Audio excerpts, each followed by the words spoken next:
Online at hotshotsecret.com. Hotshot Secrets, powered by science. Hi, this is Pete Matouche. In 1999, my brother started the Turbo 3000. We're proud to continue on with his legacy. The fuel that you've spent your hard-earned money on is completely burned, and that's your profit going right back where it belongs, in your pocket. For our Canadian customers, you can get the Turbo 3000 from manufacturer direct. Call us at 888-567-1007. For a limited time, save $45 off total purchase using coupon code SteveSaves at turbo3000.com.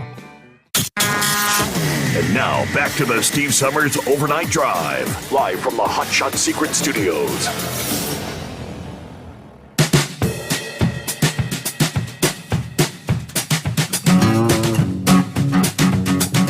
You know, we actually got an admission from the Homeland Security Secretary this past day.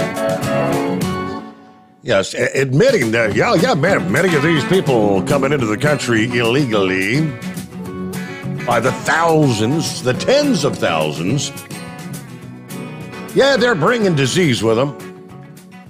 You think?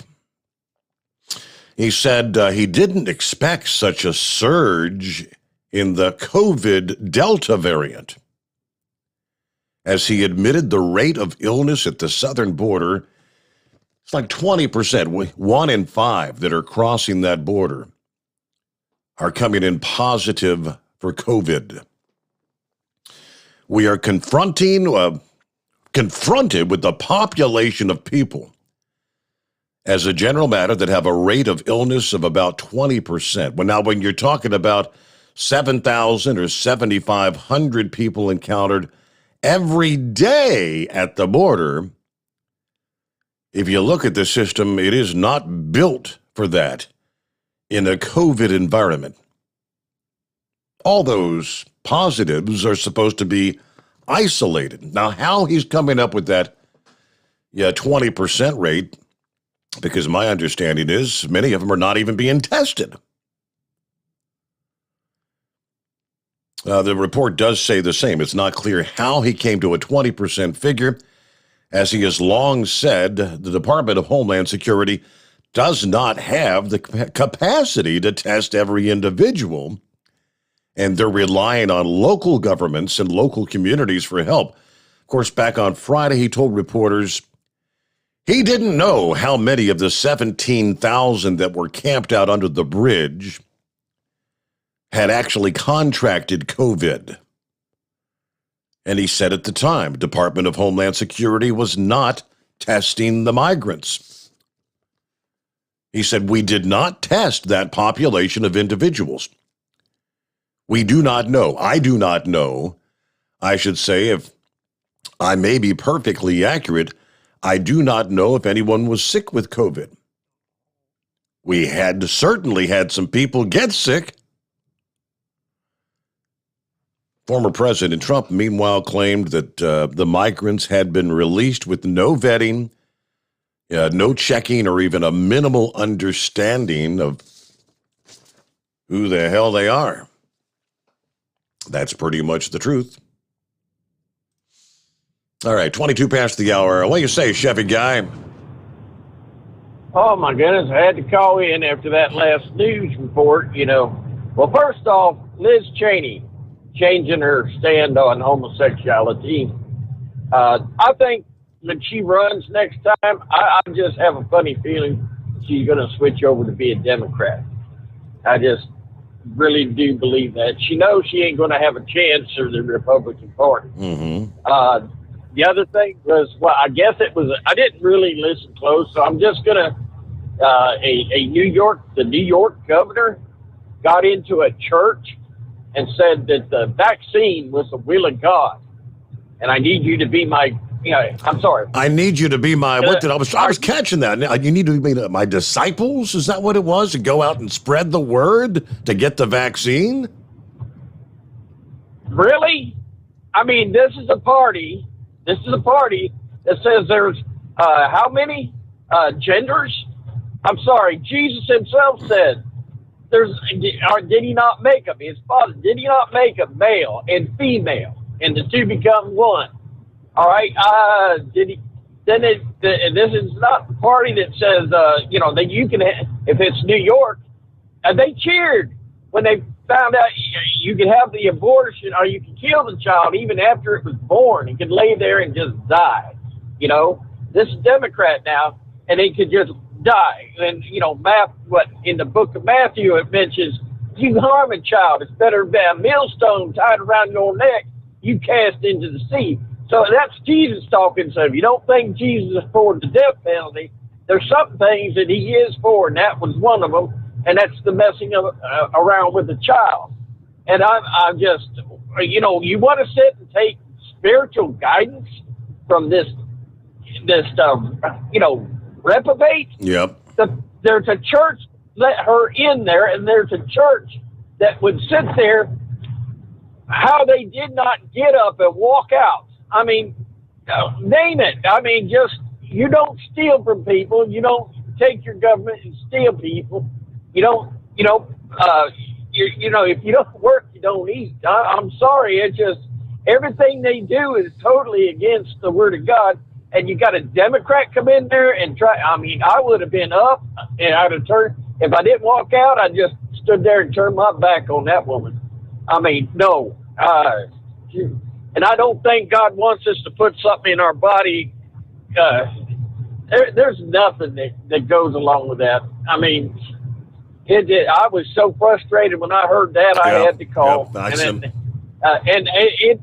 if anybody wants to know, if you come to me and I'm not going to mistreat you. If you're a homosexual, I'm not going to mistreat you, because if you're a true Christian, you're going to show love to everybody. You got to love your enemies. You got to love people into the kingdom. But you know what? When you start telling me I can't say anything, you're just showing your Christian bigotry. So no, I'm sorry. You can't shut us up because we're commanded to go out. We're all commanded to go out and speak the truth to everybody and bring them in. It's just not the preachers. We're not supposed to have a candle under a bush, and we're supposed to hand it out in the light. So I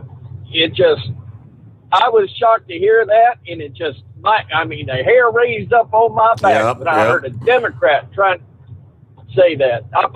I appreciate you letting me on and going there, and hey, if you ever push on the top of a Krispy Kreme, it pops like a zit. So just enjoy your Krispy Kreme. Yeah, all right. Okay, whatever. Oh, man, looking at 26 past the hour.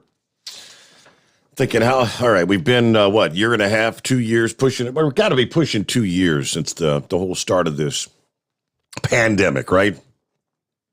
We're losing track of time. And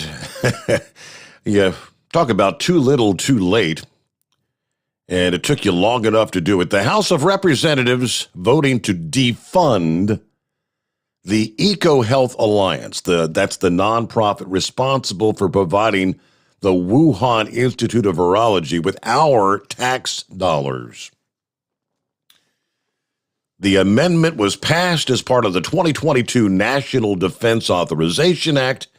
It will keep any federal funds from ending up in the coffers of Dr. Peter Daszak, the EcoHealth Alliance. That's the group that funneled millions of dollars in grants from Dr. Fauci's own National Institutes of Health to the Chinese lab.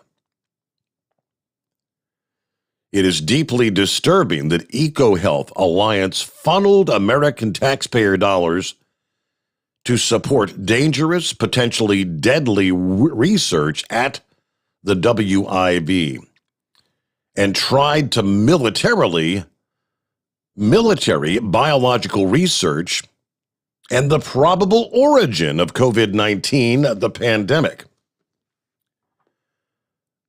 Pennsylvania's Representative Guy Reschenthaler said, "I'm proud to lead this effort to end the flow of defense funding of this EcoHealth Alliance. I thank my colleagues for including my amendment in the defense authorization bill, ensuring that Americans' hard-earned money never again funds risky experiments in labs operated by our adversaries, no less. You see, you had the new leaked document that revealed scientists at the lab planned to genetically enhance airborne coronaviruses and released novel chimeric spike proteins into the caves of bats there in China. They also wanted to alter the viruses to be more infectious to humans by splicing into human-specific cleavage sites to bat coronaviruses.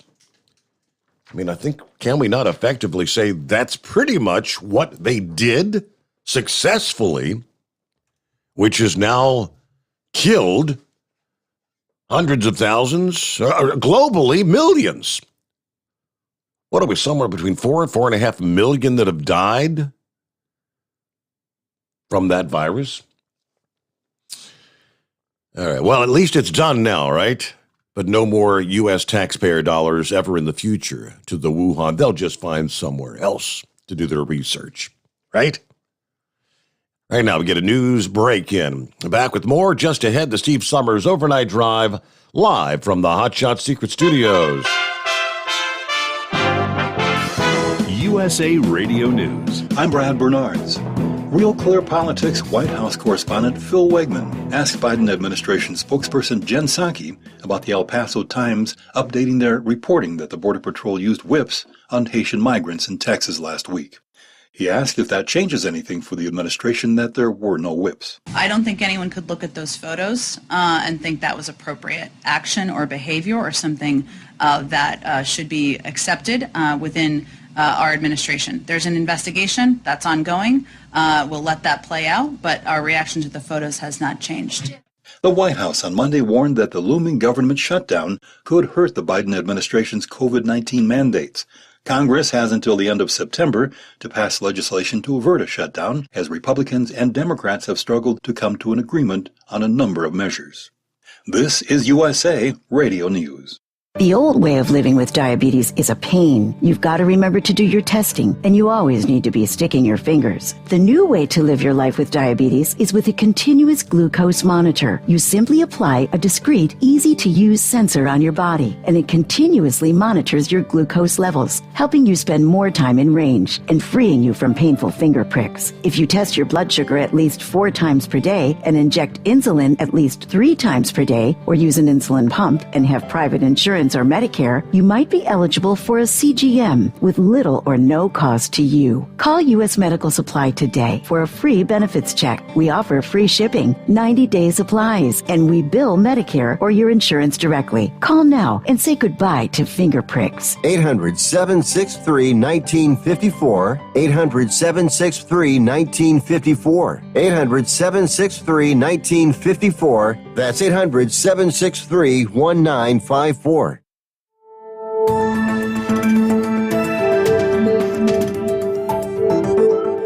A Super Farm test puller backs up a tough call. The Trump truck makes a perfect call. And the two-wheel and unlimited champions dial up some long distance at the Enderley. From National Tractor Pros Association headquarters in Columbus, Ohio, this is the NTPA Overnight Radio Report. For the 34th time overall and the 15th time in West Central Ohio, the Enderley Pull-Off delivered on its founder's promise to reward the ones that run the hardest. And as the sun was setting on Sommers last Saturday at the Champaign County Fairgrounds, the nighttime was the right time for the stars of the 2021 Grand National Circuit to shine. In 9,300-pound Super Farm tractors, Ryan Anderson turned down a winning run on the Checking Out International 1206, then turned around and won it again.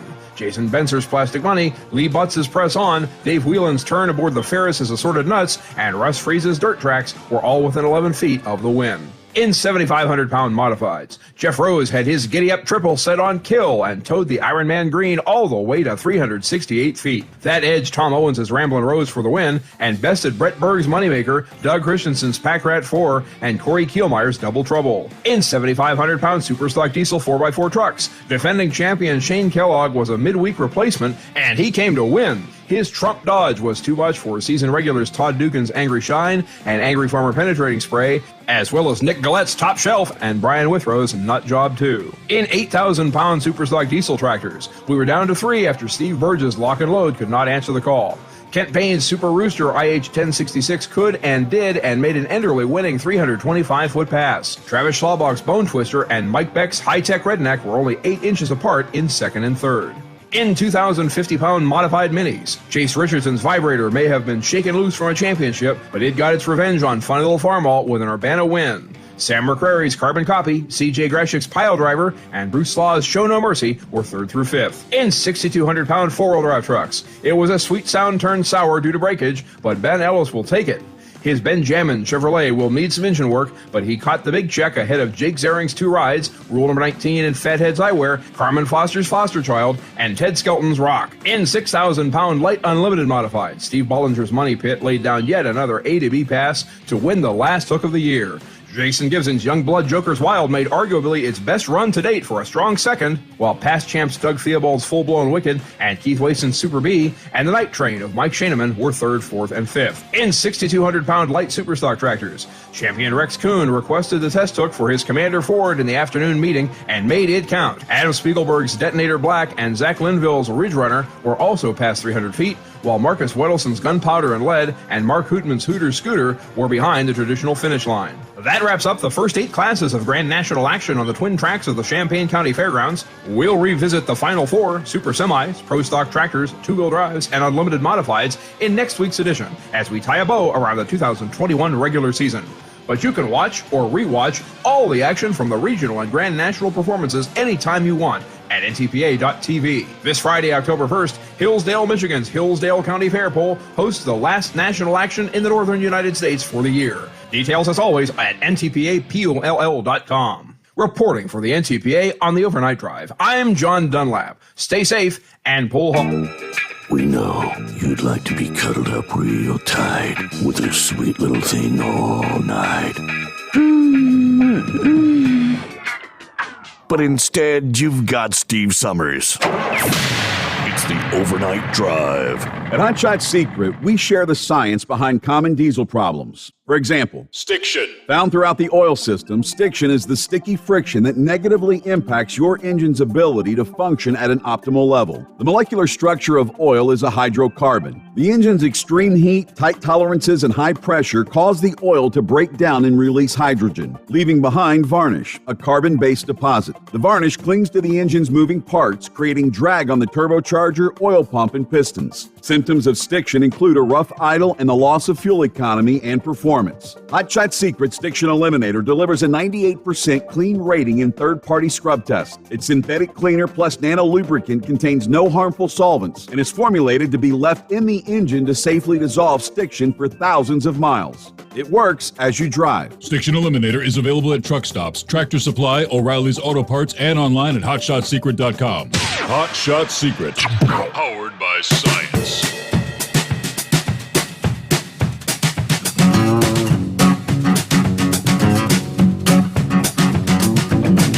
Back over to the email bag.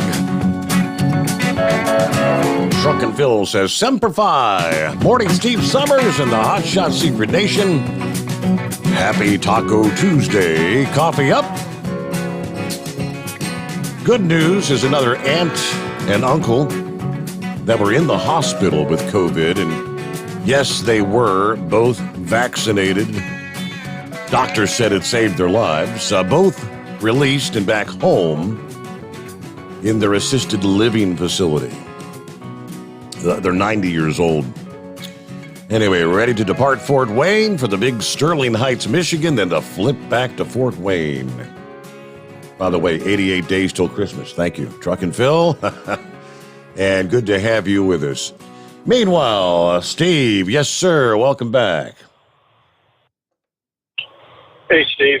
Hey, about that wreck I told you about earlier on I-40, the highway is still shut down there, but it's an easy off and on. You just get off at exit 52, make 2 lefts, and go about 4 miles and get back on at the next exit.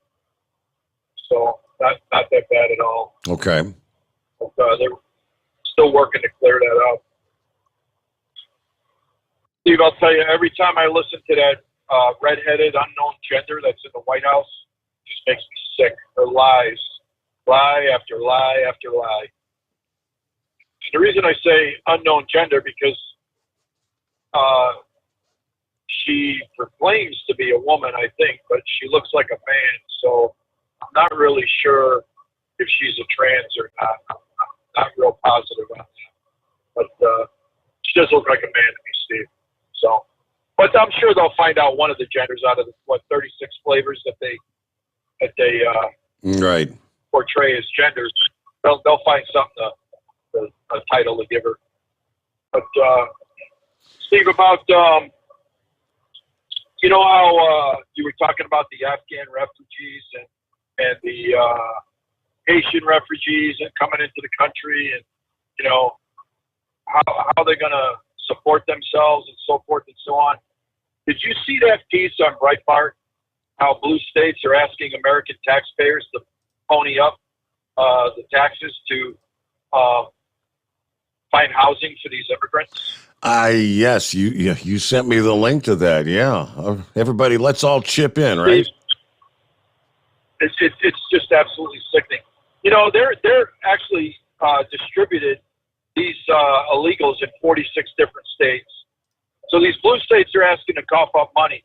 Gavin Newsom in California is asking the California taxpayers to come up with $17 million to house these refugees. It's just shocking. I mean, this is what this country is turning into, is exactly what that reprobate is doing in California. He's just such a moron. I just can't believe it. But yeah, let's just support it. It's you know, free this, free that. You know, while everyday Americans are struggling to buy groceries, gasoline, you know, feed their families, even hold down a job, you know, get fired for not getting the vaccine, and we're just going to give away free money to these illegals who don't belong here in the first place because they're an unconstitutional, illegal open border, but we're just going to give them free housing. Free housing. So we're all paying property taxes and mortgages. That just makes every bit of sense to us Republicans out here. Just incredible. But, you know, there was another thing, Steve, that I found out today through, I believe it was Newsmax. It was about this professor from Sweden. Now, Steve, you heard about what the biggest terror threat in America was, right? What they've been, the narrative is? That would be what, far right-leaning extremist. Right. White supremacists, white extremists, Trump supporters. Let's go after them. Steve, there was a guy that did a podcast on Friday on the New Yorker, which is a pretty big magazine in New York. And basically what he said was he's calling for sabotage to contribute to climate change. The name of the podcast was How to Blow Up a Pipeline. Steve, I guarantee you, if a supporter of Donald Trump, any conservative, ever posted that on a podcast, Facebook, Twitter, they'd be in the U.S. Capitol jail right now if they ever mentioned anything about that. But I will forward you the article again. And basically what this guy is calling for is extreme activism, wildfires, blowing up things. I mean, it's just incredible what these Marxists get away with. Now, of course, this guy's from Sweden, you know, so nothing will happen to him. He's one of those Marxist professors with that ideology. But this has been going on for a long time. If you remember back in the day, there was an extremist group called the Weather Underground. And it was run by Bill Ayers, who's a real good buddy with Barack Obama, by the way. Right. And you know that Clinton, Obama, and Jimmy Carter pardoned these guys. You know, even some women that were involved in the bombing of the Capitol. They're out of jail. They were pardoned. Domestic terrorists. that were associated with Barack Obama. So this has been going on for a while. You know, these guys are still around. I guess you got to call them, you know, white extremists. But they're on the other side, but you never hear about them. It's just, it's absolutely incredible. But what that reprobate said about those Border Patrol agents, when I heard that on your news break, you know, how they were using, you know, those videos were horrific and this and that. Last time all the experts have clearly said that there was no whipping of anyone, and that there were not whips. That was the reins, and that's the standard procedure, that you use those reins to twirl around when you're trying to move your horse and all that. And she's still trying to say that what we saw, I caught that a few minutes ago. I think what we saw was horrific. That's not who we are. I'm thinking you're nuts. Right, Steve, because it doesn't fit the narrative of racism. You know, so now she's calling these brave Latino Border Patrol agents racist. But the thing is, Steve, the Haitians that were on those jetliners and the Haitians that were on the ground, they can attack ICE agents, Immigration Patrol. It's okay for that. You know, it's okay to attack a police officer. But if a guy's using a whip to control his horse, all of a sudden that's a racist issue. It's just unbelievable. The lies and the filth that come out of these people's mouths. Last time I checked, Steve, I believe the Capitol Police use a lot of horses in D.C., don't they? Last I checked, yes. Sure, absolutely. Yeah. Every major city in America, New York, Chicago, L.A., and Washington, D.C. And the last time I rode a horse, Steve, I think you had to have some reins on it and swing them around and you know, use those reins to be able to control a horse who's being attacked by these people. It's just a joke. It really is. It's just one lie after another. But that's pretty much all I got, Steve. It's been a great show tonight. Love listening to everybody. And we'll catch you tomorrow. Thanks.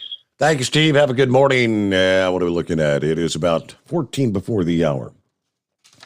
And it is 844-844-3388. Night after night talking about the ports, the backlog, the largest port facing a near record backlog. And there is no end in sight. Yeah, despite the historic backup, the ports, they tell us, apparently are only operating at 60 to 70% capacity. That's a huge operational disadvantage. Yeah, the two ports are closed for several hours most days, as well as Sundays, making it even more difficult to keep pace with the ports in Asia and Europe that are sending goods on a 24/7 schedule. Last week, I think we touched on it, the Port of Long Beach moved to increase their hours of operation to 24 hours a day, Monday through Thursday. Port of Los Angeles did not follow suit. They maintained their existing hours. The traditional routine at the ports includes 2 shifts for longshore workers, 8 a.m. to 4 p.m., and then 6 p.m. to 3 a.m. The ports are closed on Sundays.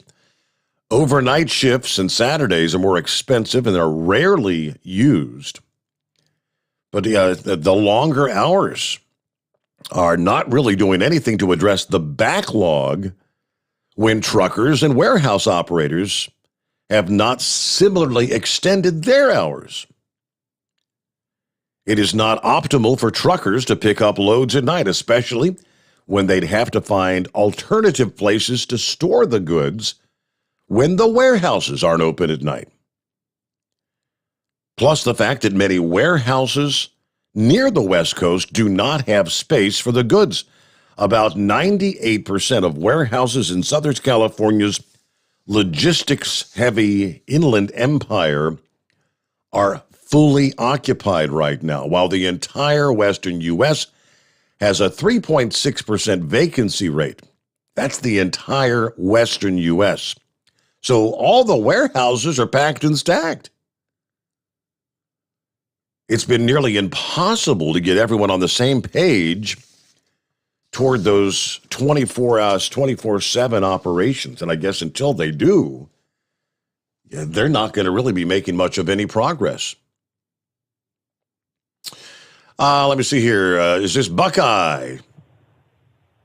Yeah, this is Buckeye in Colorado. How you doing? Hi, Buckeye. Hey, give a call about Wolf Creek Pass. Yeah. Hey, I go through there every 4 weeks.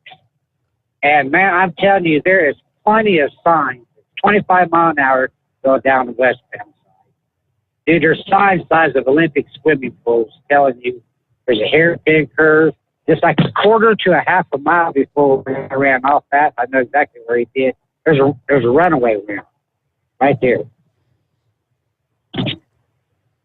So you got to wonder.